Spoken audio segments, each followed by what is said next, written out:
अभी जितना भी सोशल साइट देखिए, हर जगह चीनी की चर्चा हो रहा है। क्या सच में चीनी की स्कार्सिटी होगी हमारे देश में? लोगों ने पैनिक होकर के घरों में जरूरत से ज्यादा चीनी का डिमांड करना स्टार्ट कर दिया है। पहले आप समझिए, चीनी का डिमांड को करने से पहले समझिए कि हमारा मार्केट डिमांड और सप्लाई पर चलता है। डिमांड सप्लाई, अगर डिमांड ज्यादा होगा सप्लाई कम होगा तो स्वाभाविक है कि प्राइस बढ़ेगा।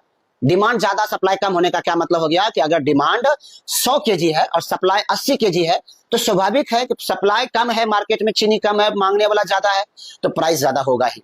लेकिन क्या हमारे देश में डिमांड सप्लाई कम है? नहीं।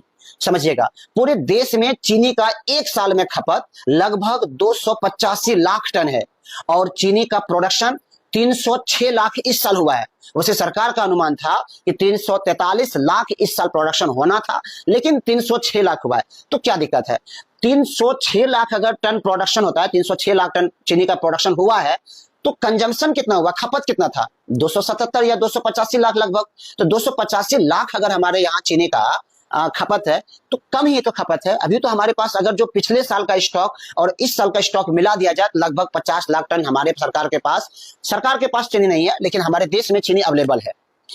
तो फिर चीनी का प्राइस बढ़ा क्यों? आपको बताते हैं।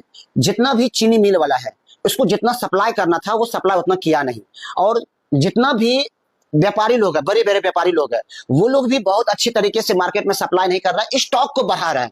क्योंकि अगले 2 महीना में आने वाला बहुत सारा फेस्टिवल है, इसको लेकर के सारे व्यापारी लोगों ने बहुत सारा चीनी को स्टॉक कर रहा है, जिसको लेकर के मार्केट में पैनिक हो गया है कि चीनी नहीं है हमारे देश में और प्राइस बढ़ गया है। ऐसा नहीं है, चीनी बहुत है, पर्याप्त मात्रा में चीनी है सरकार के पास, सरकार के अनुमान में बहुत सारा चीनी है, तो घबराने की जरूरत नहीं है। और सरकार ने चीनी का सप्लाई को मेंटेन करते हुए, ध्यान में रखते हुए विदेशों से कच्चा चीनी 10 लाख टन का ऑर्डर करवा चुका है कि 10 लाख टन जो इंपोर्ट होगा हमारे देश में वो टैक्स फ्री होगा। मींस इंपोर्ट ड्यूटी उसके ऊपर नहीं लगेगा, उस पर टैक्स नहीं लगेगा। तो सरकार के पास जब रॉ शुगर, कच्चा चीनी हमारे पास आ जाएगा, उसको रिफाइन करके चीनी हमारे मार्केट में आ जाएगा। लगभग अक्टूबर तक में, 1 अक्टूबर तक में, अक्टूबर के फर्स्ट वीक तक में ही हमारे यहाँ चीनी एक्स्ट्रा आ जाएगा जो बाहर से आएगा, इंपोर्ट कर रहा है सरकार।